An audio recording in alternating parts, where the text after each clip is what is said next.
two-time Emmy-nominated producer, Frank Pace, with retired New York City firefighter and Vietnam vet, Billy O'Connor. The Danish Man.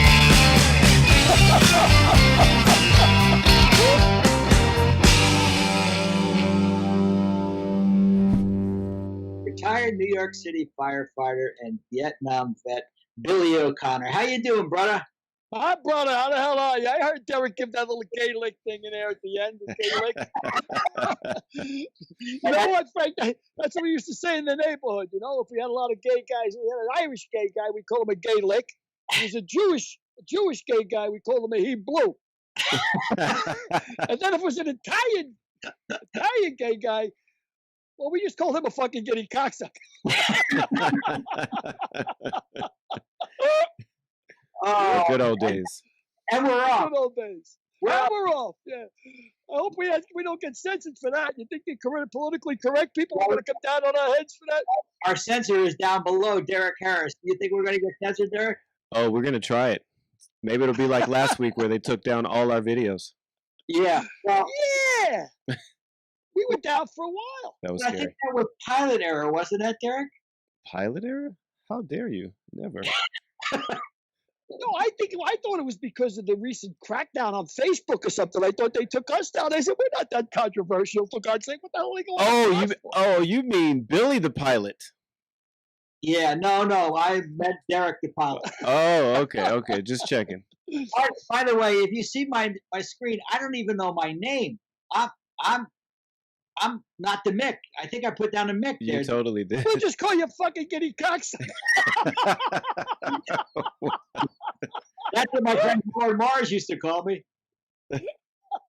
Wow, that's a nice friend. Yeah, so I don't even know. I'm the Mook. I just went on the Mick. I'm going to be the Mick throughout the entire episode. So You know, Frank, being from the Bronx, of course, you know, in New York, we call all our friends, hey, you cocksucker, hey, you hump, hey, you prick, how you doing, hey, you hump, you know. And when I first got out to Phoenix, you know, I've been meeting all these new people at the comedy clubs, and I go up see 5 or 6 comics, hey, you cocksuckers, how you doing? You know, did that guy just call me a cocksucker? Like, you know, what is that all about? And then, of course, in the comic business, there's a lot of gay comics. So there was one guy, Ty Rivera, especially, and it was like 6 comics. Hey, you cocksuckers, how you doing? Then I saw Ty. Oh, no offense, Ty. I didn't mean them real cocksuckers. So Derek, what did you say we wanted to talk about this week? Did you have an agenda for us this week? An agenda? Wow, just threw me out there, flapping in the wind. Yeah, well, because I don't remember what we talked about on my walk yesterday. So what did you talk about? We talked about a lot of things, but we could talk about racial relations if you like. And I think that both of you guys are recovering racist, right? You know, I used to have a friend. No, really, you know what? Let me tell you something. I think all white people are recovering racists. What do you mean recovering? I'm not recovering. I'm a racist. I'm a racist. You know, it was a guy from Boston. Of course, Boston is noted for being pretty racist. If you're gonna, you know, I mean, they didn't hire a black guy for the Celtics for I don't know how long. Anyway, this guy was from Boston. He's a comic, and Jamie Kamaya is his name. And he used to do a bit. And he said, you know, I was talking to one of my black friends, and I said to him, you know, how is it that you know, you guys get to say the N-word and we don't get to say the N-word? He says, why is that? The guy says, look, it's not important you understand. Just you got to realize it's our word. So he said, well, that's fair enough. He said, but I was doing a little research, and it turns out that it was our word way before it was your word. I was doing a little research. And he says, and if you think about it, if you talk to my grandfather, we never lost a word to begin with. You know, that reminds me. I saw something on CNN last week or something after the riots, and it said black policemen holds off demonstrators in the Senate building. And I said, why did it have to say black policemen? Yeah. Why didn't it just say policemen? Yeah. I mean, Well, you know, I got to say, when I was watching that video, yeah, he was backing up. yeah, I was like screaming, crack that guy, just crack him with the bat, you know? Like I couldn't get the concept until I found out later he was decoying, you know, from the Senate. yeah. Uh, But why did it have to say black policeman? Why didn't it say Yeah. policeman? that's the problem. I mean, you know, why don't they say a short policeman or a fat policeman or a tall policeman or, you know, it's, I don't know why we're like that. I guess I do know why. It's systemic in our society for how long. Yep. Yeah, it is. I mean, to deny it is another guy I used to do comedy with used to do a joke about white privilege. And he says, listen, if you don't think there's white privilege in this country, he says, I barely graduated high school because I'm the vice president of a bank. He says, if you don't think there's white privilege, you wasted your white privilege. He said, that's what's going on. Yeah, there's white privilege. Yeah. Really? You've wasted your white privilege. I got to know you, Frank. I'm in now. Yeah. I'm home now. Having went to University of Florida, you were 58 years old. Well, I'm a late bloomer, Frank. A late bloomer. I'm a late bloomer. Late bloomer. Yeah, I'm a late bloomer. Wow. Yeah, so I'm looking forward to today's guest. We got this guy, Bob Bergen. How you managed to come up with the voice of Porky Pig, man? This is going to be hilarious for me. I can't wait to check this guy out. I hope he does all his voices. Yeah, Bob's a good guy. You're going to like Bob a lot. Well, he does, besides Porky Pig, he does Speedy Gonzalez. Does he do Woody Woodpecker too? Or he does... I don't think he does. We'll ask him when he comes on. Yeah. We'll get all through that stuff. So, what else went on this week in your life, Billy? Tell me. You went for a walk yesterday. You played golf yesterday. What was it? What was your golf game like? And you know, Frank, I don't even keep score anymore. I live in a mountain community. And there's like a little 9-hole course, and there's never anybody on it. I mean, it's great. And it's $12 to play the course, which is a far cry from the courses you play. But it's a beautiful little 9-hole course, and I'm not that serious about golf. I always said, if you show me a guy who's a scratch golfer, I'll show you a guy whose wife I can screw. because he ain't paying attention to something. That's for shit sure. Because to be a scratch golfer, you got to be all in. You know what I mean? So, I mean, I go out there, hit 3 balls a hole. I play 9 holes, and I walk the 9 holes, and it's a good little bit of exercise. And I hit 3 balls, and I don't even keep score. You know, if I hit 3 balls, and there's maybe 6 par 3s, 5 par 3s, and I get 2 balls on the green out of 3, and of course the other one goes out to Chicago someplace, you know. So I don't worry about it. You know, I just play for the sake of walking. I never thought golf was exercise. Now it's exercise. You run into any critters on that golf course? What kind of critters do you have on the golf course? I had a guy, a ranger, or whatever you call him. I guess he's a ranger, or whatever the guy that monitors the course up here, come up to me about 3 months ago. I was playing, and he came up to me and said, "There's a bear on the course. Just beware. There's a big brown bear on the course." Wow. And I said, "All right, well, you know." But other than that, I mean, I see tons of rabbits. You know, rabbits. A lot of, you know, I don't see many deer. Well, this has no. Excuse me. Blah, blah, blah. This has no relation to Billy's comment earlier, but I heard actually Frank is a really great golf player. Not anymore. What was the best you ever got? What was your handicap? 10, a little under 10. That's pretty damn good. I broke 80 a couple times. That's pretty good. I was never as good as I could have been. I would get, carried away.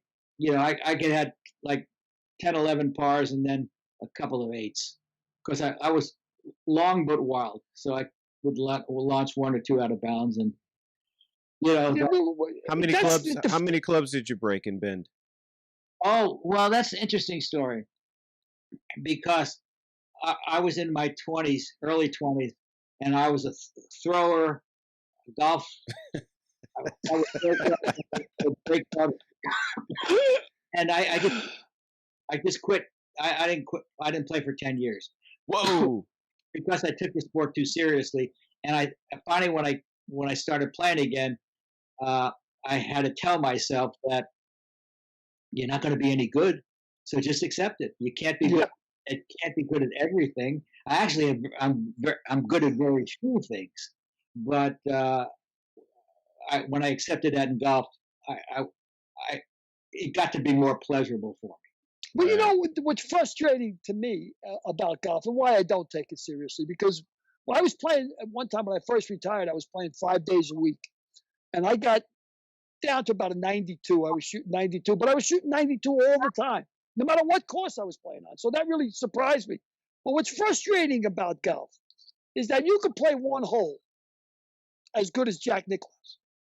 You'll never throw a football 75 yards. Right. You'll never hit a fastball off Ryan Duran or off Ryan Kofa.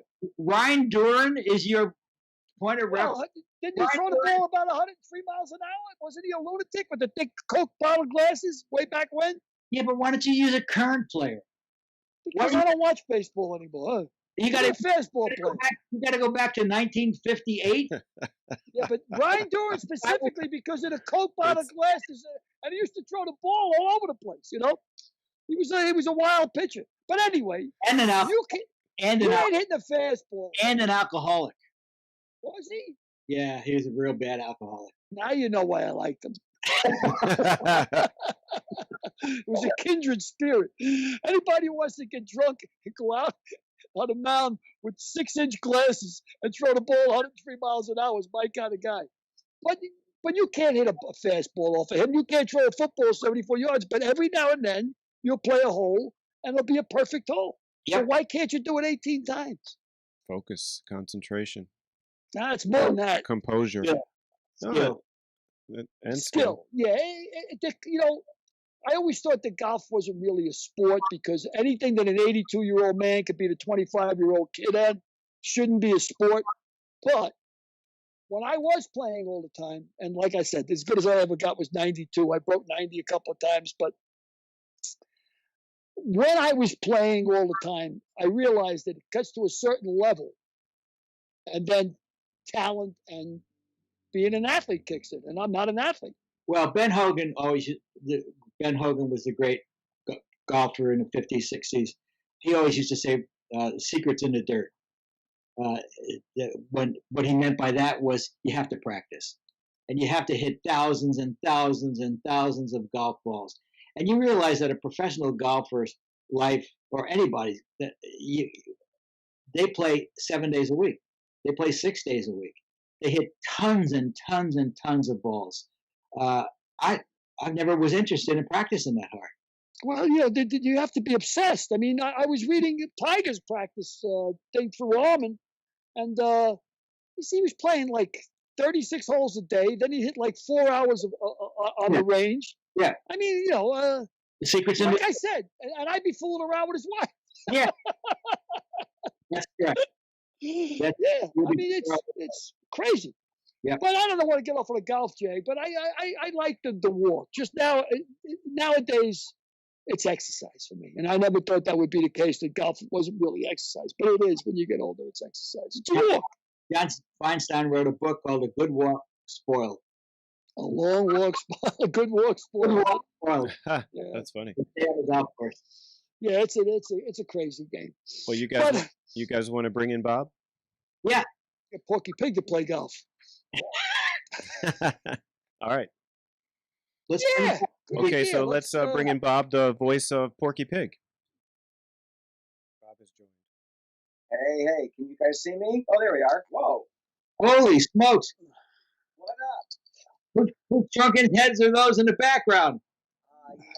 It's so I collect Hang on, let me make introductions. This is Billy O'Connor.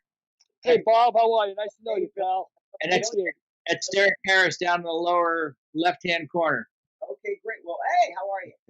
So I will tell you, Billy, you got the coolest voice, man. I listened to you guys converse on your previous podcast.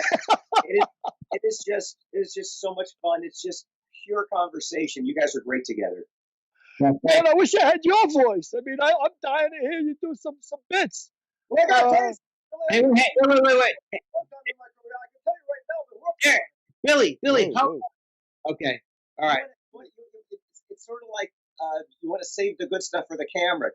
Guys, stop. This is great. Let's do it fresh. Don't want Yeah, stop. It's too funny. Don't want for the audience. So I'll tell you about. All right. I'll tell you about the life masks. So I collect life masks of performers that I really love and respect. So I don't know if you can see, and it's hard to point it out, but that's this is hard. It's backwards. That's Brando and Cagney. Get up and point to it. It's hard because I'm kind of backwards. That's Boris Karloff and Bob Hope, and hang on. This is so hard, you guys, because it's all backwards for me. That's Robin Williams, Buster Keaton, and over here we've got Nicholson and Vincent Price is there, and Hitchcock. I see Hitchcock. Yeah, and up above, if you can see this, at the very top is Paul McCartney and Ringo Starr. Very cool. And this all started because I was looking. Now, why would he have one? But I was looking for a life mask of Mel Blanc. Now, why would Mel Blanc have a life mask? But I found Alfred Hitchcock, and I went, that's cool. And I just bid on auction. And there's still a handful that I want that I haven't been able to get because they go too fast or they're too expensive. And I'm not too proud to say I'm just a nice, cheap Jewish boy. So I'm not going to pay full price for anything like that. But across the way, you can't see it. I've got James Dean and Katharine Hepburn. But I'm waiting for my De Niro. I'm waiting for my Pacino. It would be cool if I could get one of Lucy. I don't think she ever did one. She might have. The contract actors always did a life mask back in the days of contract players. Why explain to Billy what a contract player is? Well, a contract player, and it kind of stopped in the 70s. But back in the old days, the contract system, an actor was under contract to a studio, and that contract got them a guaranteed check every week, whether they were working or not. But it also kept them working, and it kept them in classes, and it got them publicists. So they would do a life mask of every contracted actor. So if they're doing a movie that called for extensive makeup, they wouldn't have to sit in the makeup chair to try on this nose and this ear, et cetera, et cetera. Today, the contract system, I was a tour guide at Universal. I know a lot of this crap.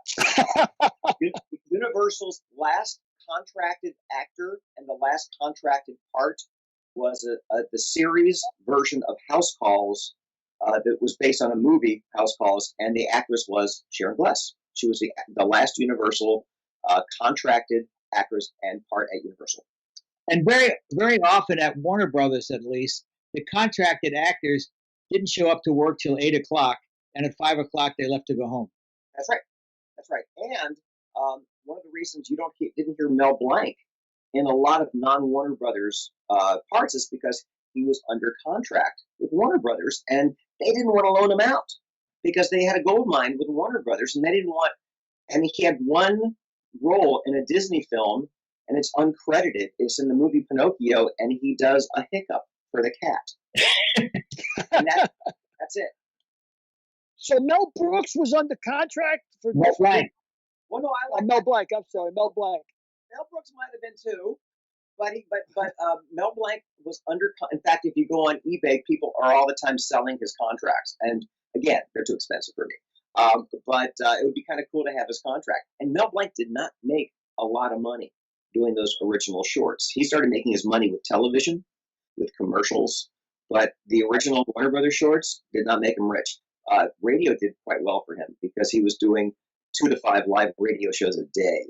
And he would literally, in Sunset and Vine in Hollywood was where NBC was. I forget the other one. Might have been the Mutual Broadcasting System. And he would just literally go from studio to studio doing live broadcasts. And you talk about Mel Blanc. God damn it, Billy! You put Mel Brooks in my freaking head, you idiot. It slipped out. Blanc. I know who Mel Blanc is. I know you know, but you wanted to be Mel Blanc since you were 5 years old. Yeah, pretty much. I was just a fan of the cartoons. My mom tells a story that when I was really young, Saturday morning cartoons, she was in the kitchen doing whatever she was doing. I was in the living room, and she would hear a line on the cartoon, and then she would hear it again. And then she would hear another line, and she would hear it again, and she thought, that's a really odd cartoon. She stood behind me and she watched me mimicking the cartoons back to the cartoon. Now, as a kid, my voice hadn't changed, but I had some kind of a talent for this. And the true story. I told my mom when I grew up, I wanted to be Porky Pig, and she said, "You can't be Porky Pig. You're Jewish." And God didn't know what that meant because we were playing with a menorah next to a Christmas tree. So it was not something I even thought would be a roadblock. But I got lucky. My dad moved the family to Los Angeles when I was 14, not for me to do this, but because he took a job here, and I just said, "Okay, well, I'm gonna see what I can do to pursue this."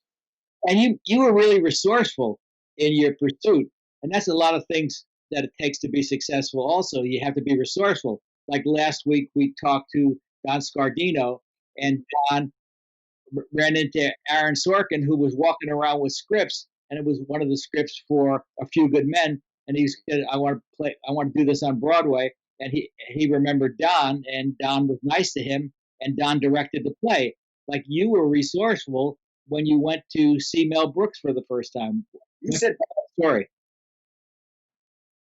it's stuck in your head, Mel Brooks. God bless Mel Brooks. Fuck, Mel. It's Billy's fault. Of course it is. Of course it's my fault. Socialistic. Put that in your head instead. There you go. Socialistic. There you go. So I think Frank, you'll probably agree with this. Successful people have some common denominators. It does start with talent. Certainly you get a lot of luck. Certainly it's who you know, but a lot of it is nothing's going to stop me. I'm just going to do it. I'm going to take risks. Some of the risks that people take are just like what you just said with Sorkin. I just thought I was going to call Mel Blanc and just say, "Look, I just arrived from the Midwest. I'm living here now. I've seen you on TV. You're getting up there in age. Has anybody offered you a chance to retire?" And I really thought I was being generous. I thought I was being a nice guy. And so I look in the phone book, and his number's not there. Now, I'm from the Midwest. Everybody's in the phone book. I never knew the concept of unlisted number. And my dad tried to explain to me, look, Los Angeles is a much larger city than Cincinnati, which is where we came from at the time. So my dad traveled from like Pasadena to Malibu and just stopped off in post offices where they would give away the white page phone books for the area. And he brought me this giant, like 5-foot stack of white page phone books. And one Saturday, I just started calling every Mel or M blank in the book or books. And I taped the conversation. And I'll cut to the end right now, but I'll tell you how I got there. I taped the conversation, and the conversation's on my website, which is 100% illegal. You're not allowed to do that in California, but I think it's been over 4 days.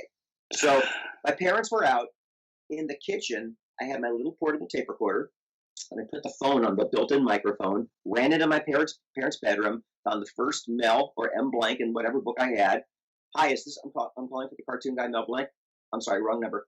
Hung up, ran in the kitchen, hung up the phone, turned off the tape recorder, turned it back on, put the phone. I kept doing that all day long until I couldn't find it.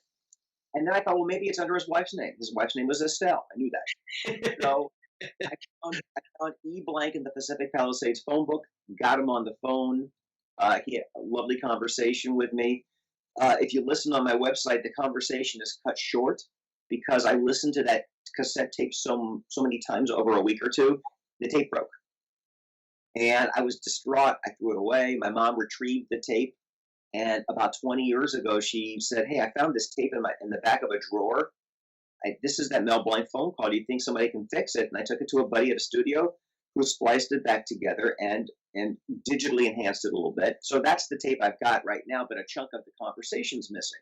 So going back to the tenacity part of my journey, this is the part that's missing from the tape. Mel Blanc, he mentioned the name of the studio he was working at that week. He didn't say the day or the time. He said the name. So when I was done talking to him, I called that studio, pretending to be his assistant. And I said, "Hi, I'm just calling to confirm Mr. Blank's appointment for this Thursday at 9. I just made up that day and that time." And the receptionist says, "Well, we have him on the books for Wednesday at 11. I went, "Oh my gosh, I'm looking at the wrong day in the calendar. I'm so sorry. Yes, we will see you Wednesday at 11. And I said to my mom, "I'm skipping school on Wednesday, and you're going to take me to see Mel Blanc work." And she said, "Cool." So we got to the studio, and I told the receptionist that we were guests of Mel Blanc. He invited us to watch, and she said he's in that booth over there. When we walked into that booth, I said to his producer, "Hi, we're friends of the receptionist," and she said we could watch, and I watched him work. Wow, That's relentless, just relentless. But I didn't think it was unusual because my feeling is, hey, you want to be a brain surgeon? Call the top brain surgeon at UCLA and say, how did you do it? Where'd you go to school? Who'd you study with? You want to be a ball player? Call a ball. You know, I didn't think this was unusual. Yep, that's exactly what I tell kids. I said it's just as hard to break in Jacksonville, Florida, as it is to break in Los Angeles. So why don't you be in Los Angeles or be in New York, or if you're a musician, be in Nashville, because it's just as hard any place you are. So if you're in Los Angeles, you're like 3 steps closer to being successful than breaking into Jacksonville and figuring you're going to work your way up to Atlanta, then work your way up to Los Angeles. By the time you work your way up to Los Angeles, you're probably 40 years old and it's too late. Well, listen, the cream floats to the top. Some people are going to take the risks and do what they have to do. An actor who comes to LA and finds 3 or 4 roommates and is waiting tables. And I mean, I was a tour guide at Universal for 5 years. The first 5 years I had an agent. And the first 5 years, it was hit or miss auditions. And those were the days before home studios. I can't tell you how many times I had a toothache. I think I had the same grandmother die 3 times because I had the audition, then I had the callback. I had called in sick. I was doing sitcoms. I used to do on camera. I don't anymore. But I kept booking The Facts of Life, One Day at a Time, Silver Spoons, all shot at Universal. And they put my freaking honey wagons in the tram route. And so I could hear a tram coming. I called in sick. They didn't know I was working on a show. So I was Assad Khalada, the nicest guy on the planet, who was the director of so many shows I did. I said, he did a lot. He was the house director on Who's the Boss, I think. Assad. Is that right? Yep. I said, Assad, if I'm a little bit late, forgive me. I'm dodging a tram. And he said, oh, don't worry about it. It's all good. So the bottom line is, look, it's not unusual when you hear that there are similar just drives and passions in the successful writer, actor, producer, musician, because they have to do it. It's not like, hey, I'm going to give this a shot. There's no falling back. There's no second. It's this or nothing. Yeah, your fear was like mine. You'd have to get a real job if this didn't work out. So I lived in fear of having to get a real job. I got to be honest with you. For 5 years, I worked 5 days and 7 nights in those survival jobs so I could afford. When I left Universal, they actually fired me because I had 32 sick days my last year. And they said, we can't afford to keep you. And I said, but what if the voiceover thing stops? And they said, then you can come back. And, that was 1987. As an actor, your last job is for all intents and purposes, your last job. So even though I know I'm on a whole bunch of shows and features, I'm employed for the next several years on certain things, but I don't know what's happening beyond that. I've always had this feeling that this last job is my last job, and I don't take that for granted. So I'm working harder to stay relevant and stay working today than I ever did before. Didn't you almost lose the job of Porky Pig at one time? Oh no, I've re-auditioned for Porky at least a dozen times now, and there have been times they've used other people. I mean, I don't have a contract. None of us have contracts for classic characters. I'm a day player, so yeah. There was one time. Fear is a great motivation. Well, the bottom line is Mel Blanc had him by the short hairs, and they had to use him. They had nobody else. So there's a bunch of us that have shared these voices. I would say I've done Porky 95% in 31 years. 95%. Wow. And when you're teaching voiceover class, you teach voiceover class as well. You teach the business end of show business as well along with that, and part of being relentless and how to get an agent. I mean, these are all things that people out there that want to break into show business want to know about. Yeah, some of the most talented people in the world have no business sense, and they have no idea how to take that genius that they were born with and get it out there. And then there are some of the most mediocre actors on the planet who've said, I'd like to thank the Academy, in my opinion. So, Who are those actors? Well, Just kidding. I don't want to badmouth anybody, but there have been many an actor who've collected a trophy for a project that was released 2 years ago, and they know they're working on their third dog since that movie, and they've got to live up to that moment. Happens all the time. But look, Billy, as you were saying, the business of the business. This is show business. So for the voice actor, for the people who want to get into what I do, which is animation, the first thing you do is you study acting. You don't study voiceover if you've never studied acting. I studied acting for 2 years at Meisner Conservatory. I did 3 years at the Groundlings, and I did 4 years with voiceover classes with anybody that offered a class in Los Angeles. And then I pursued representation. And the whole journey from first class to working actor was 9 years. So it didn't happen overnight. And, I'll get people who use that word privilege for me. No, I work my ass off and still do. I am privileged that I'm able to keep doing it, but nothing came by chance. I worked my butt off. My great friend Howard Morris. Are you familiar with Howard? Howie directed me in animation several times. He was a character. He was a tough director. Boy, was he a hard director. But he was funny as hell. But what's your story with Howie? No, Howard was my business partner. We had a commercial production company in the 80s. And, he taught me almost everything I know, including the phrase "fuck 'em up the ass with a meat hook." That came directly from Howard. I can hear it. I walked in the audition. It was, I forget what it was called, but he goes, "Okay, take the character, you walk in, you say things here, you get the ass, and you become King Jew. You ready?"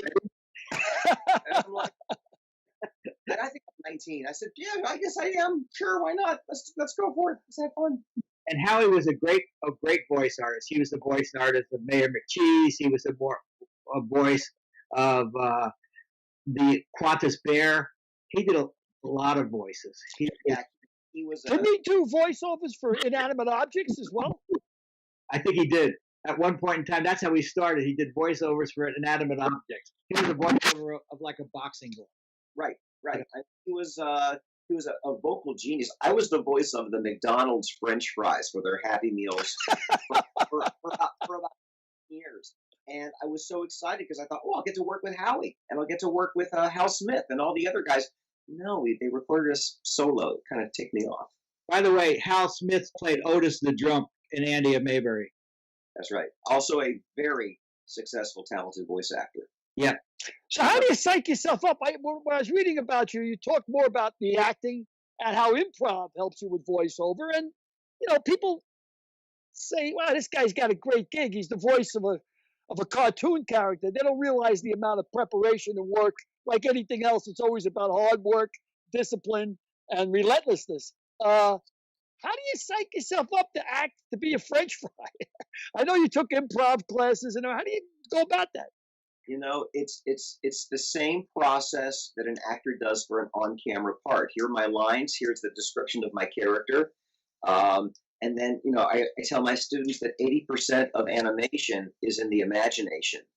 You have to actually take the writer's words and take it off the page without attempting to improve on their work. See, that's the fine line. You want to add your own flavors and layers and nuances without taking away from what they brought to the table. You want to honor. Look, when you audition for anything, be it a commercial or a cartoon, it might have been years of development before it got to you.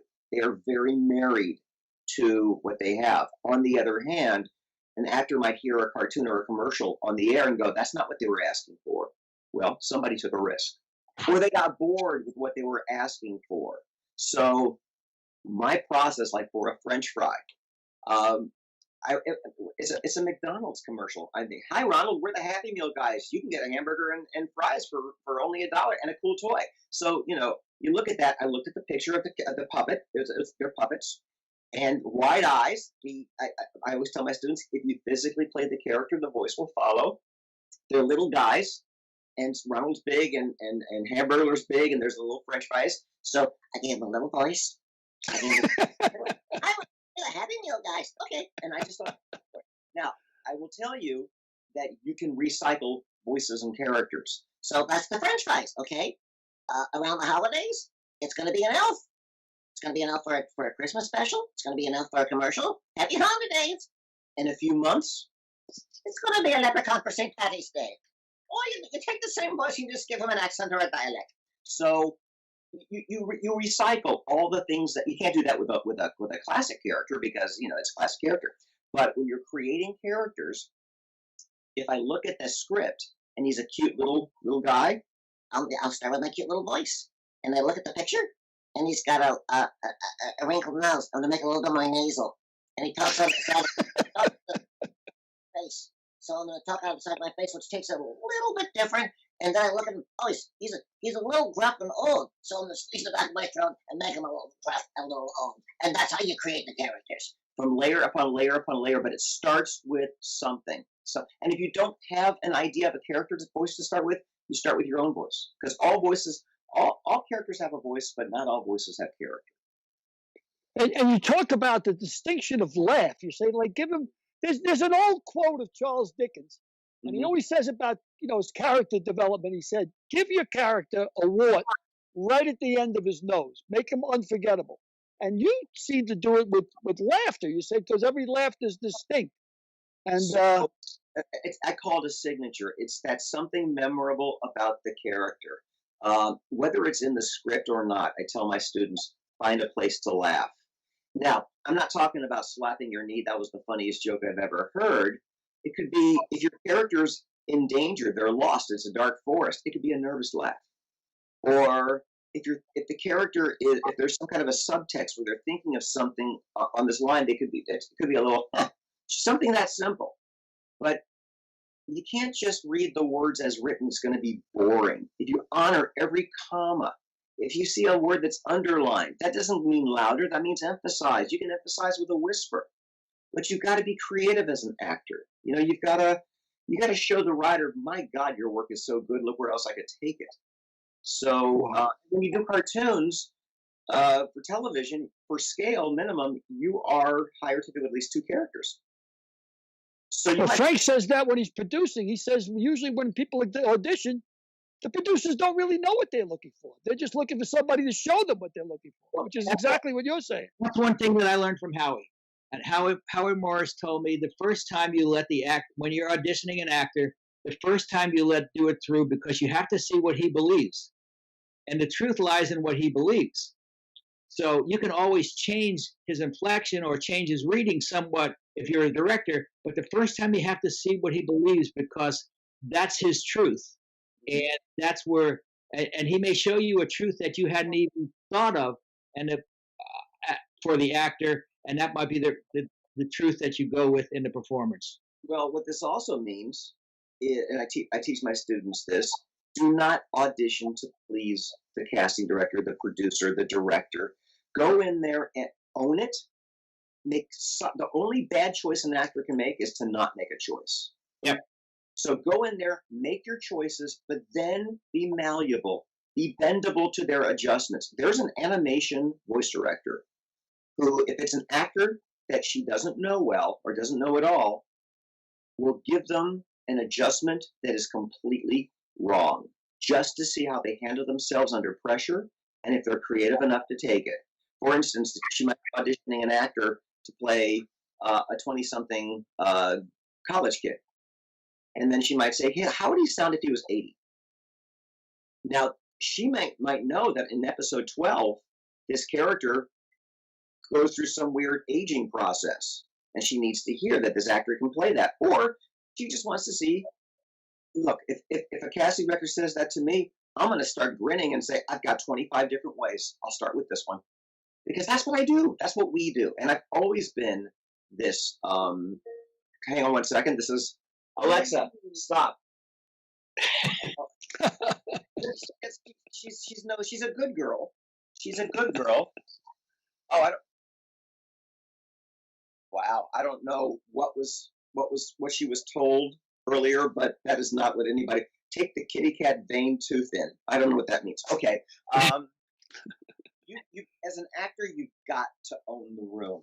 But there's a fine line between confidence and cocky. Nobody wants cocky, but every time an actor walks in that room and it looks like in a cartoon audition, probably Frank in an on-camera audition, you've got to play this character as if this character's always lived.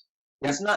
It's not brand new today. You are bringing in something, because when you shoot a pilot, for all intents and purposes, as rehearsed and planned as it is, this is the first time these characters have said these words. It has to be extemporaneous, it has to be spontaneous, but it has to have character. Yep. And that takes, look, if you look at a Jimmy Stewart movie, it's always Jimmy Stewart. But my God, he is the building and loan dad, and he's also the cowboy. I mean, he could just put on any costume and still play Jimmy Stewart, but he's still authentic and believable. Tom Hanks is the same way. I mean, there are actors out there that they're not like that morphing kind of an actor where they're just like a miracle. I found that interesting. You mentioned Tom Hanks in an interview you did that he had said that Toy Story was the toughest part he ever did. I sent him a because of the inflection in the voice had to carry over where you can't do mannerisms on video where it's all in the voice. Well, he was on Graham Norton, which is a BBC talk show.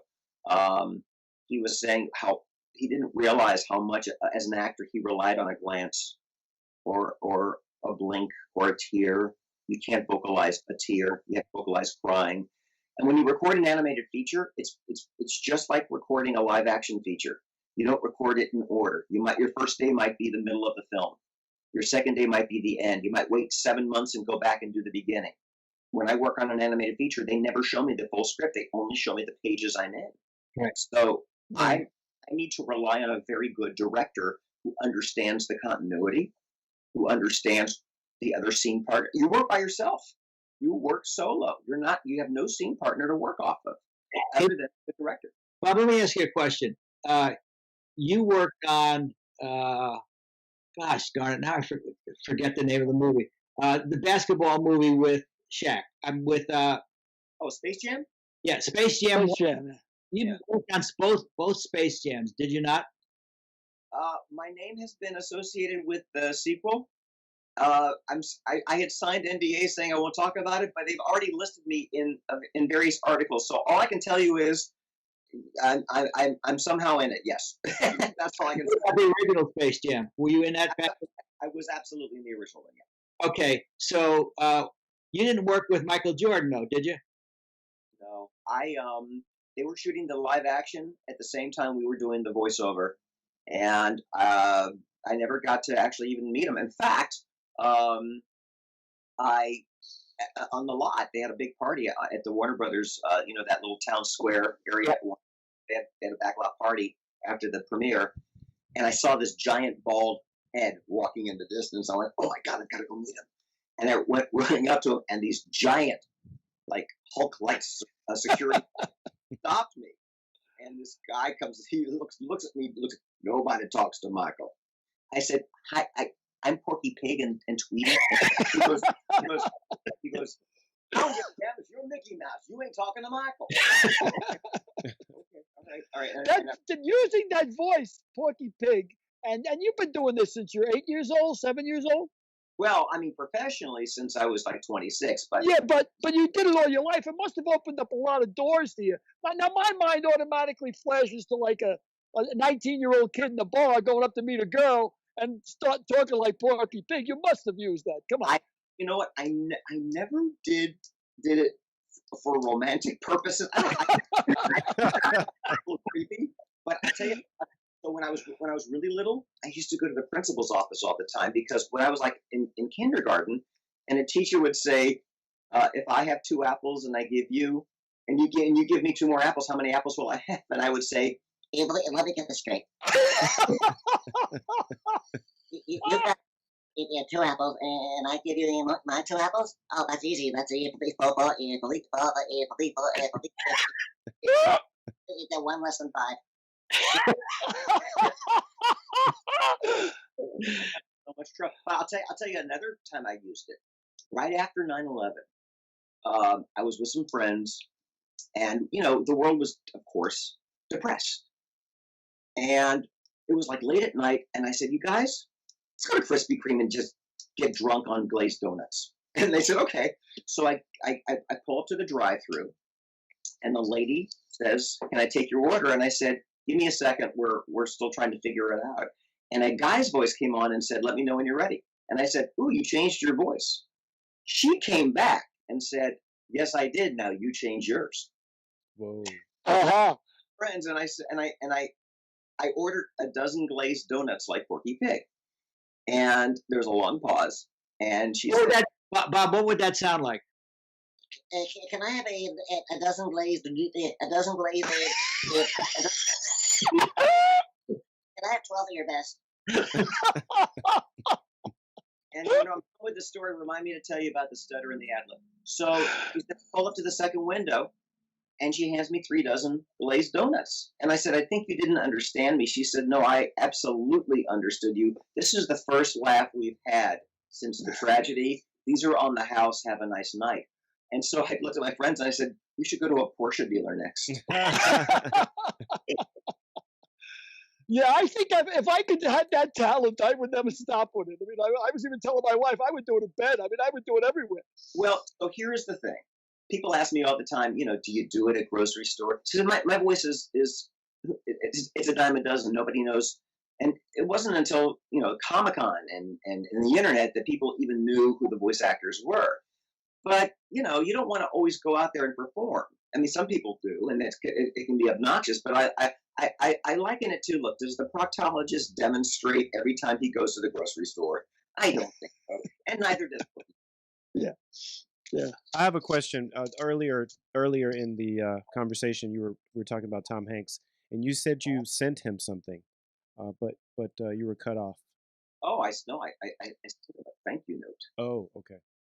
I just said thank you, because what he did was you're on this side of the glass, and the producers and they're on that side of the glass. You do a take, unless they push the talkback button, you don't hear a word, and all you see is disappointed faces. And you're thinking, my God, they're calling right now. They are calling another talent agency and finding someone to replace me. No, they're not. Oftentimes they're just debating on what to order for lunch. It has nothing to do with. I'll tell you what I did once. I was 19, and this was the days of live auditions. Now we audition from our home studio. I wanted to know what they were saying when they weren't pushing the talkback button. Okay, so I put a tape recorder in my backpack and I sat it next to the director, and then I walked into the booth and so this is what I saw from my perspective after I did a take. They pushed the talkback button and they said, "That was great, Bob. Thank you very much. Hang on one second. Don't go away. We loved it. Hang on."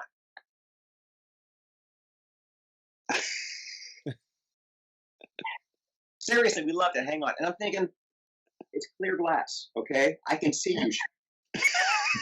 don't. On my tape recorder, this is what I heard. "That was great, Bob. Hang on one second. We loved it. Hang on. Did you order pizza with anchovies? Ah, God. Wow. Who's got pizza? Wow. Probably offending this poor actor. Hang on. Seriously, we loved it." And from that point on, pay no attention to the man across the glass, because it probably has nothing to do with you. Ignore the man behind the curtain, huh? That's a funny story, because naturally you're going to think that I suck. I'm terrible. These guys hate me. They're giving the vomit sign and everything else. And I will also tell you that some of what I thought were some of my worst audition moments I've booked. And sometimes when I thought I rocked the microphone, not even a callback. There is no rhyme or reason. But if you're good, they can only hire one person. And by the way, the casting director is basically just the messenger. The casting director doesn't make the final call. The producer does. The network does. Or the company, the toy company that owns the cartoon character does. But if they loved your read and you don't get it, that casting director is going to remember you for something else. That producer who is dying to work with you, but their boss made them hire somebody else, they'll remember you. But you want to be remembered. Yep. Stephen Lapp told us that Jim Cameron, when he got a call for Avatar, Jim Cameron had remembered him from an audition he had done 10 years prior, and he called him for Avatar 10 years later for the role of Colonel Quaritch. Not uncommon at all. That is such a very, very common. Look, people want to work with talented people. And again, you can only hire one. For me and for my contemporaries, oftentimes the celebrity will get the lead in the animated feature. We'll play all the utility players, but they'll play the lead. My ego would love to play Woody in Toy Story, but the guy with the mortgage payment is pleased as punch to play 30, 40 incidental characters and doing what I love. Well, you talk a lot about integrity, and I noticed that the first time you taught anything, you wouldn't take any pay for it because you weren't sure if you were a good teacher. And also, you stuck to your guns about a Looney Tunes production that you thought was going a little off color. Why don't you tell us about that? Really, I'm impressed with your research. That's very cool. It was a time when they were doing a movie called Looney Tunes Back in Action, and they were going to release 12 shorts leading up to the release of the feature, do one short a month. And I had to audition for it, and I got it. And they hired a director who told us that he was taking over the Looney Tunes franchise, the department, and he was going to be the new executive producer of these characters. And I'm looking at the script and the shorts. He wanted me to change the way I played Porky, and some of the jokes were off color. And I'm not a prude at all, but they weren't just pushing the envelope; they were pushing a box of envelopes. And I do not argue with directors. If I have a different way to do it, I will do it exactly the way they're asking, and I'll say, "Hey, can I try one for me, just for me?" Whether they use it or not is their discretion when I leave the studio. I have no idea what they're going to pick, but at least creatively, I gave them an option. He would hear nothing, and these were just blue, and they were just off color. And I went to my agent. I was at William Morris at the time, and I went to my agent and I said, "I don't believe I'm saying this, but if this is the direction that they plan to take these characters from here on, I think I want to quit." And my agent, like any good agent, without looking up from his desk, he's still writing. He goes, "Well, you can't quit because they just fired you." I went, "Oh, well, shit." Then I was pissed because quitting was my choice. Now I was fired. I'm pissed. And I've been playing the character at the time for 12 years, and I thought that was 12 fun years. I don't want to be a part of this if this is where they're taking the character. Those shorts never saw the light of day. This evidently the director had in his contract. He had carte blanche. Nobody looking over his shoulder. He can just do it. Well, evidently somebody got wind of what he was doing, and they shelved the whole thing. And he was eventually fired. And 6 months later, I got called to do a series called Duck Dodgers. So look, the bottom line is integrity is the only thing as a human, not a performer or a writer or a producer. That's what we own. We own our integrity. Give you another example. They're doing a reboot of a show called Tiny Toons, which is the first job I ever did as Porky Pig back in 1990. They're rebooting it, and they're not using some of the original actors for whatever reason. I contacted this week one of the original actors, who's now a voice director, and I'm doing a series with him right now. But I popped him a note and I said, "Listen, I will not read for this. They requested I read for this, but I will not read for this if you'd rather I didn't." He popped me a note back and he goes, "They're not going to use me. You have my blessing. I hope you get it." But my point of saying that is, you don't find a lot of that in the world of on camera, and the new generation of voiceover, you're not finding it. But my generation and before, you didn't take anybody else's job away. If they were in a contract dispute, look, like The Simpsons, Futurama, they have been in so many contract disputes. And I always tell my students, look, let get the money because their shows are making Fox a fortune. They can afford to pay the actors whatever they want. And someday, if the planets align, you'll be in the same situation as an actor, and you don't want your contemporaries, your peers, going after your work too. If it's the type of thing where in the 80s, I studied with a guy named Dawes Butler, and he was the voice of Captain Crunch. And they changed ad agencies. Quaker Oats changed ad agencies, and they wanted to make the character younger. So they were recasting. And I called Dawes, and I said, "I'm not going to read for it. It's your character." And he said, He was a sweet man, very, very sweet guy, very honestly. Oh, listen, I'm not doing it. They're replacing me. Why don't you come to my studio? I'll coach you. So look, I didn't get it. I didn't get it. I wasn't right for it. But the bottom line is, he knew he was out, and I had his blessing. But I couldn't imagine going after somebody's job, number one, or number two. If it's a done deal, they're replacing. I want the other actor's blessing before I give it a shot. And I totally respect that they say I'd rather you didn't do that. Right.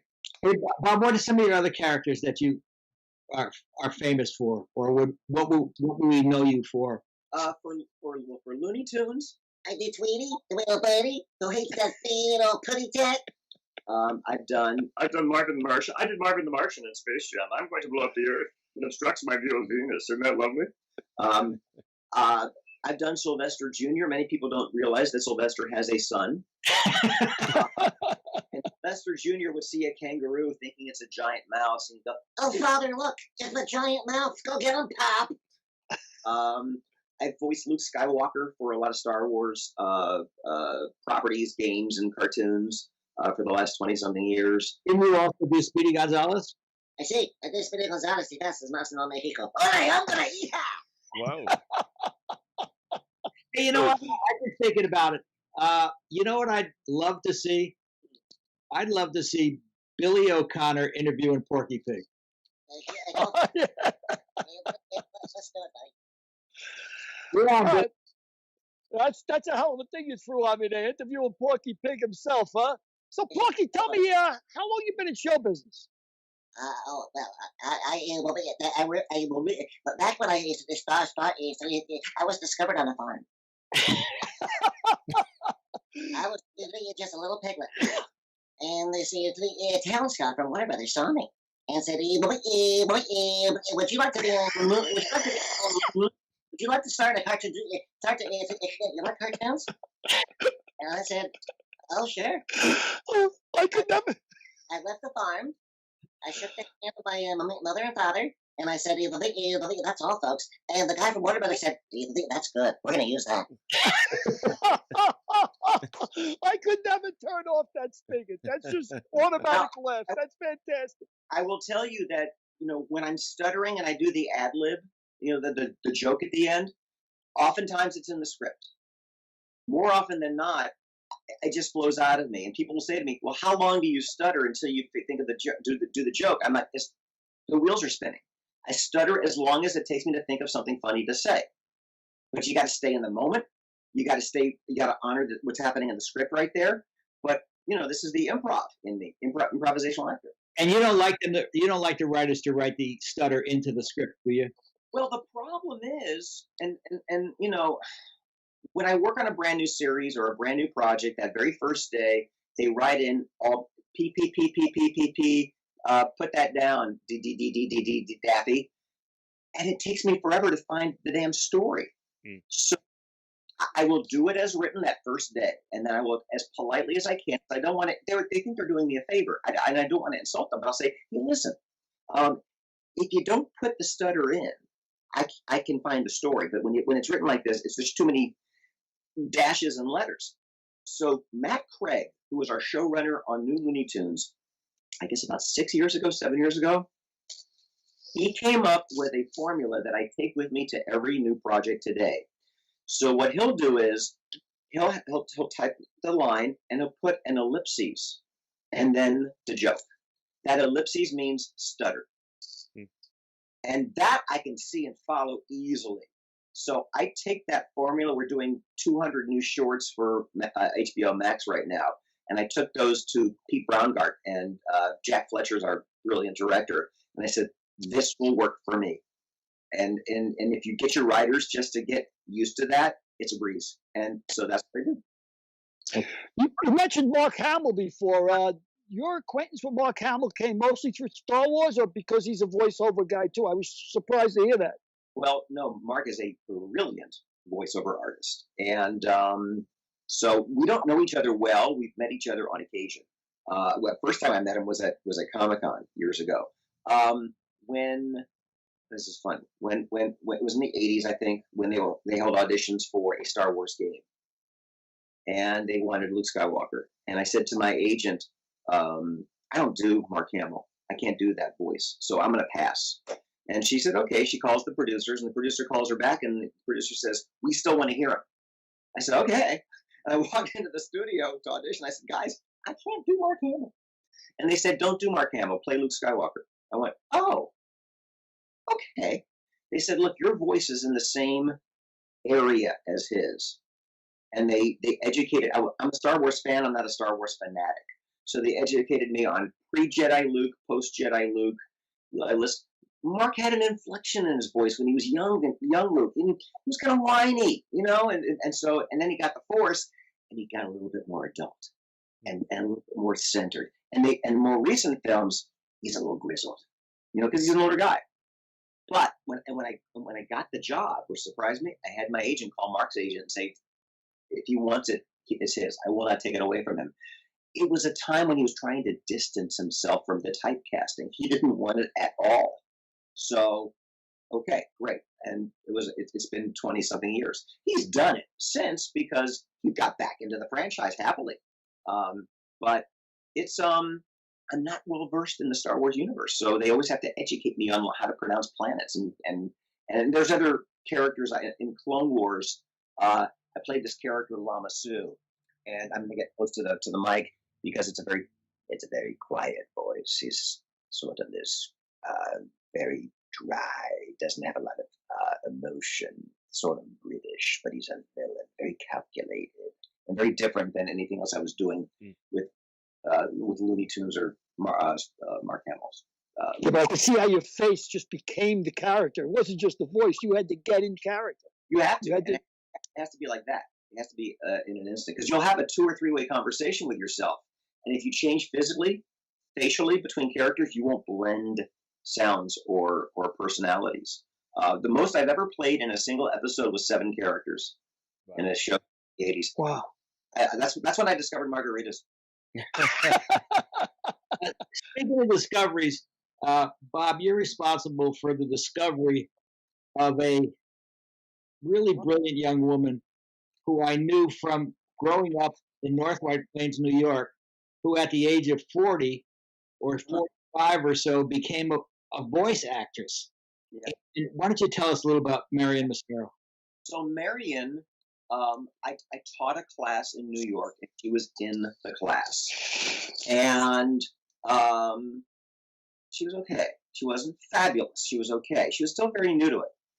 And then a few months later, she contacted me. She goes, hey, somebody asked me about doing a class in Atlanta.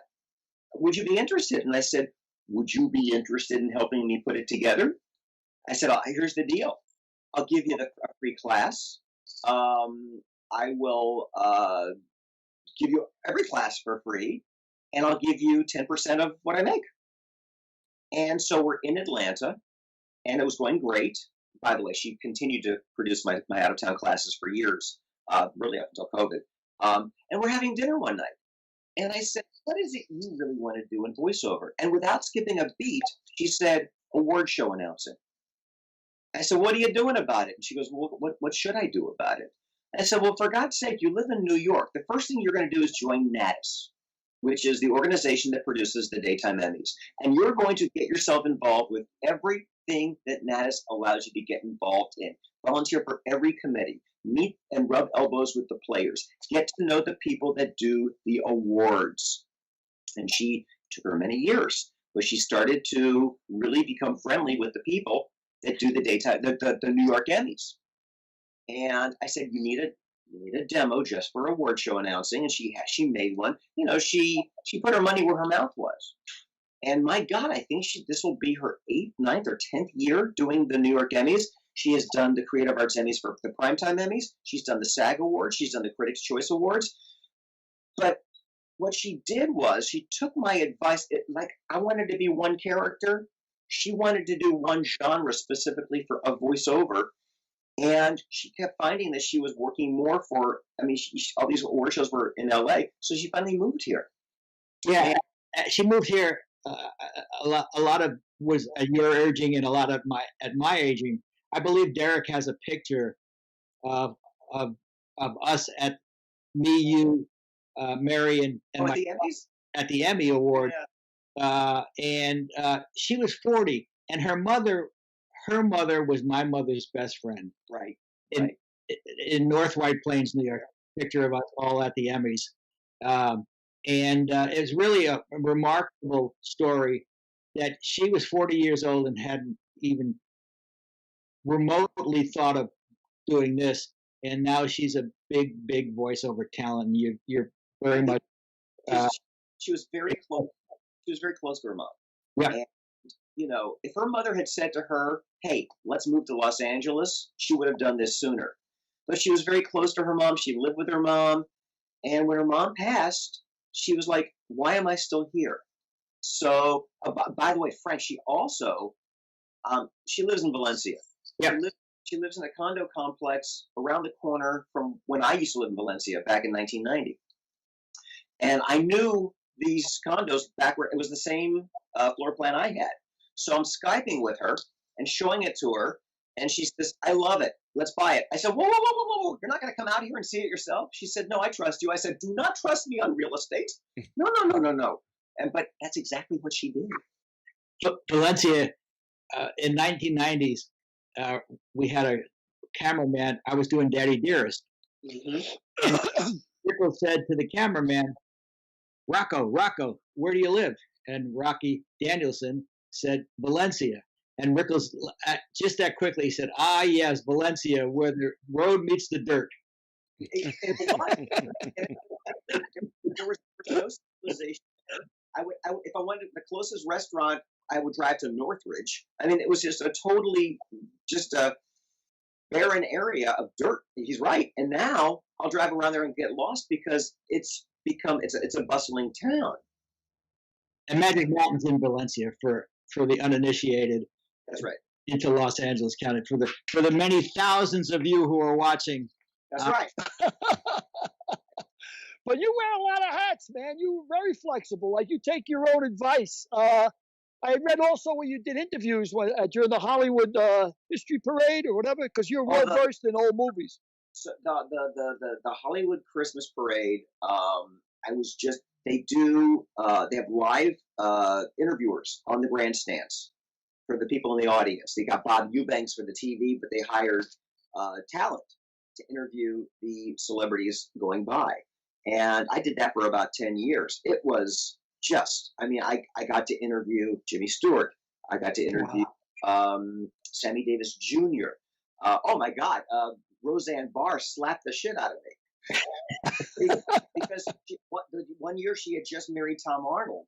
And I said, "Ladies and gentlemen, Roseanne Barr." And she backhands me. She goes, "It's Arnold, asshole." And I went home and I thought, wow, if this happened today, would I be rich? With all the taking pictures of everything. It was so much fun. I'm a Hollywood fan.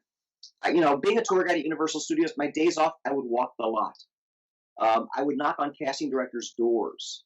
I would walk in and out of the Western set. So to do the Hollywood Christmas Parade, I was a kid in a candy store. I got to interview and meet some of oh my God, Steve Allen. I got to chat with Steve, even for a moment, asking him pertinent questions because I was a fan of The Tonight Show when he was on. Oh, I was a huge fan of Steve Allen. He was so original, so spontaneous, and again, like an improv genius. He could just go. And talented musician. I mean, he wrote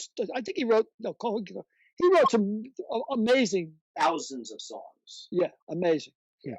But you also writing a book. You've already written the book, and of all things, you're writing about agents. I know. Voiceover agents. I actually abandoned that book, and here's why. You can't make any money. What's that? You can't make any money writing books, right, Billy? Well, today you don't write a book to make a ton of money. You write a book because you have something you want to put out. I mean, I had a literary agent for a time who finally said, "You know what, self-publish, because the editors will be down your throat wanting you to change this, that, and the other." The agent book I abandoned because technology kept advancing and changing so much that by the time I finished interviewing every agent, the agents started becoming obsolete. They started, hang on one second, Alexa, stop. Alexa, thank you, bitch. Um, yeah, the agents' offices were closing. The business model had kept changing. It became obsolete by the time I was ready to get it out there. I am working on, and I work on stuff, guys, and then I'm doing 25 different things, so I go in this direction, that direction. What I'm working on right now is a book I'm calling Porky Dishes, where it's just anecdotes. It's not a lot of the stories we're talking about right now, but every chapter comes with a delicious pork recipe. Oh,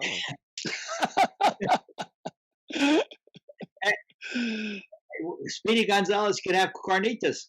Absolutely. A Jew writes about pork. That could be a good title. A Jew writes about pork. Yeah, or the subtitle will be "Don't judge me, Rabbi." Yeah. Billy, let's wrap this up. Billy, you have any last words? Derek, you have any last questions you want to ask? I'm curious. I'm curious, Bob, if you've actually created your own characters and Oh, I do that every day. okay. That is the bulk of what I do. I'm doing a series right now for Netflix, and I can talk about it because they already put it in the press. It's called Ridley Jones, and without going into a lot of detail, I play the villain. I play the villain. He owns a museum, and he's not a nice guy, and he doesn't like children. so yeah, the majority of my day to day is creating new. Okay. Bob, I got a question for you. Is there anything you'd like our audience to know about what you got coming up, or something you'd like to push or promote? That I can talk about. Yes. Looney Tunes on HBO Max, Ridley Jones on Netflix. I can't talk about that. I can't talk about that. I can't talk about that. I can tell the fans that something really humongous is going to be coming on Disney Plus, that they're going to go, oh, no way. So I can't wait for that to be announced, and I don't know when it's coming on. I can't say anything more. Are you doing voiceovers for these projects, or can you talk that? Can you let us know that? That's what you're doing. Yeah, I am doing voiceover for these projects, yeah. Hey, Bob, I was wondering if you could say it was a pleasure, if Porky could say it was a pleasure being on a Mick a Mook and a mic, and then sign off.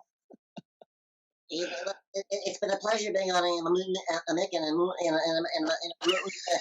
I've had a great time with the which one of you guys is mine? That's all.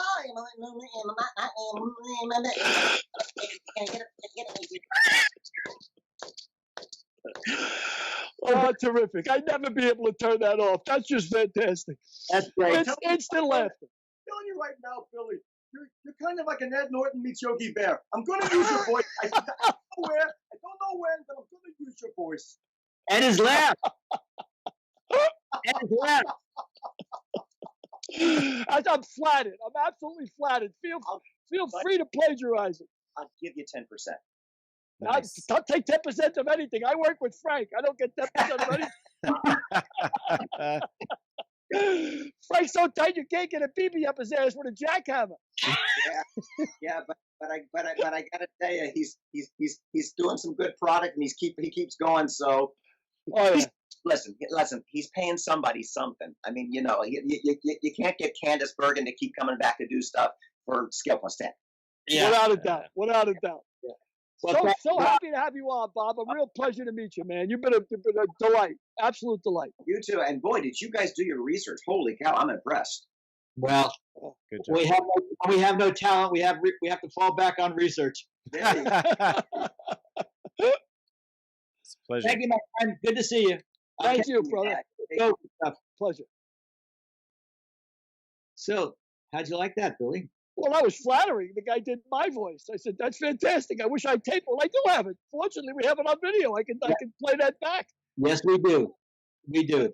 He was great, just great. I mean, like I said, I don't think I'd be able to turn off that spigot. As soon as he opens the Porky Big Mouth, it's hilarious. I mean, I'd be doing it in bars. I'd be doing it in bed. I'd be doing it everywhere. I'd never shut that off. All you had to do was get laid once. Yes, exactly. If it worked once, it'll work again. Exactly right. Billy, hit those corners. Hit those. Yeah. Hit those corners. I tell you, Frankie, you might have heard this story on the phone, but I'll tell Derek the story anyway. Billy. Yes. Corners. Mouth corners. Oh, okay. Foaming at the mouth. What he's saying is you're foaming at the mouth, Billy. I'm just gonna say corners from now on. Corners. I said corners. I'm sticking around. I said, what corner? I'm not hanging around a corner. I was living in New Orleans with this guy, very bright guy. He had a master's degree. He was on the radio. He had a talk show. I mean, on the radio show. And his name was Roy Silbert. He just passed away about a year ago. Real dear friend of mine. And I met him in Belgium, actually, but we were living together in New Orleans. And I was out. I was asleep like at 11 o'clock. One of the rare nights I went to sleep in New Orleans early. And he was doing LSD, right? He was out in the French Quarter doing LSD. And I wake up about 7:30 in the morning. I'm putting on coffee. And he's sitting in the living room watching cartoons, right? And he's watching the cartoons. And because he's whacked and it's 8 o'clock Saturday morning. I'm going about making breakfast. I'm not paying no attention. All of a sudden I hear, after about an hour of me making my eggs and everything, I hear him go, "No way." And I look in and I said, "What do you mean, no way?" There's no way a duck is going to fall 20 stories and actually get up and be able to walk away. I said, "Wait a second, let me get this straight." For the last hour, you've been watching a duck and a pig with a straw hat and a cane dancing, no problem. You've been watching, they're both talking, telling us, no problem. But you ain't buying that a duck is falling 20 floors. That's crossing the line. I mean, that was my animation story, but drugs is always in my stories somehow. Good thing you didn't have a coyote falling off a cliff with an anvil falling on him. That he would believe it also, right? That'd definitely be a no way.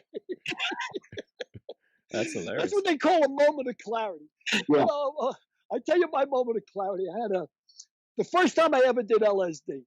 It was 1969. Sorry, 1967 in Charleston, South Carolina. And I met this guy from Ohio who was a real screwball. And I turned him on to pot for the first time in 1967. Now, in them days, pot was, I like to call it the wink club. You know, you say to somebody, "Hey, you hip," you know, and then you get the wink back. That, you know, it was a really clandestine thing. It wasn't like it is now, wide open. So I turned him on to pot. The very next day, he says to me, "Oh man, that was really great." He goes, "Why don't you try this shit?" And he hands me 2 tabs of LSD. I said, "Whoa, I said, take it easy. You just did pot yesterday. Now you're coming back with LSD. I know what that shit is. Well, look out. LSD, look out, super dope. I know what that means. I'm not going near it." But of course, I'm Irish and I can't resist temptation. You went after it. So I eat the tab of acid. So we're driving. And after about 30 minutes, I start getting this taste in my mouth. Like a real acrid taste. I throw a piece of juicy fruit in my mouth. And this juicy fruit explodes. I said, "Oh my God. This shit is fantastic." I said, "What do they call this shit? Gum? Gum? How do they keep this shit on the shelves, right? This stuff is fantastic, right?" And now I remember the radio was playing and Sam and Dave was playing Soul Man, was on the radio. And I swear to God, the horns were coming out of my chest. Like it was like something out of The Alien or something. Like the thing was bursting to get out of my chest. And the music was alive. And I looked over at the radio and the radio starts melting. Oh my God. Going down to the floor. And I'm like, whoa, I'm really screwed up, you know? So I look out the window and a car is passing us. The only problem is the car's passing us with all 4 wheels looking at me. You know? And it's like a slinky. It's like elongating, and then the back is catching up to it. Now I give it one of these, like I'm a mess. Like, and I have a moment of clarity. I said, wait a minute. The guy driving the car, the guy who my life is in his hands, he took the same shit I did, you know?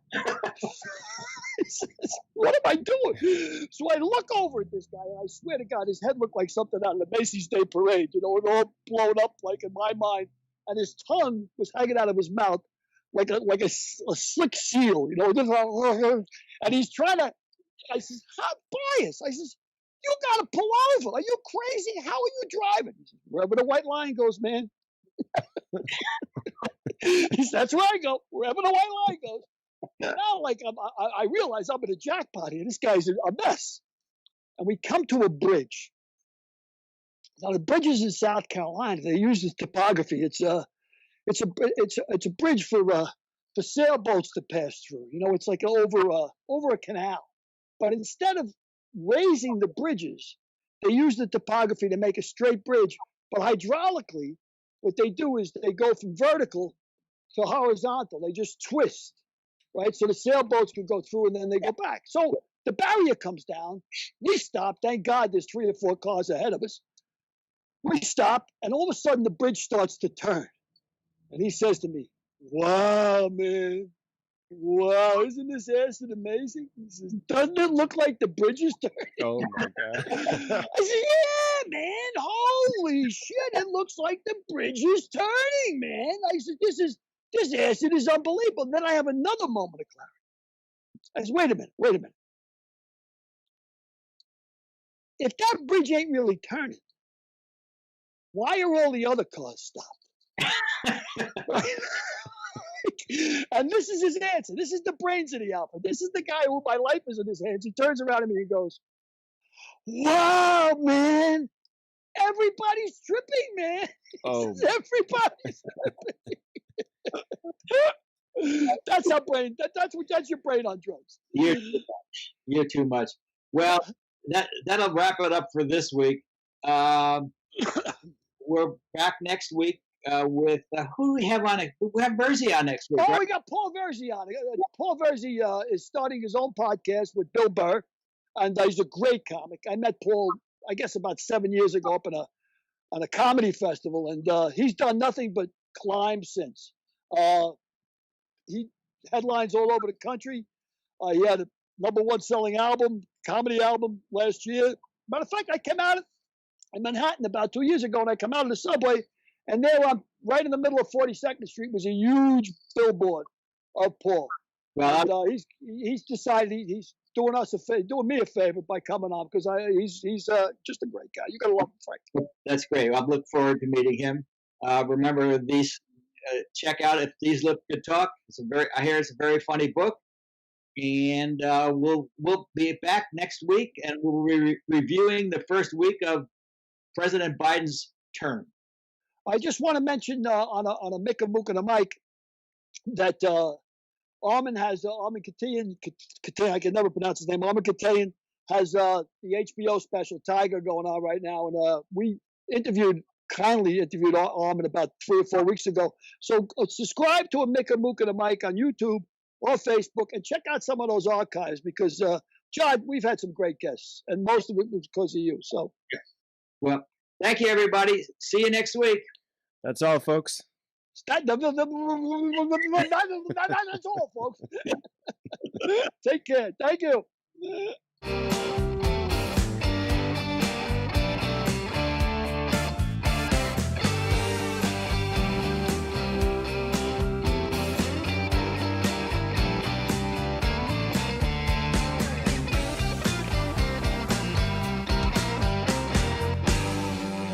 We'll see you next week.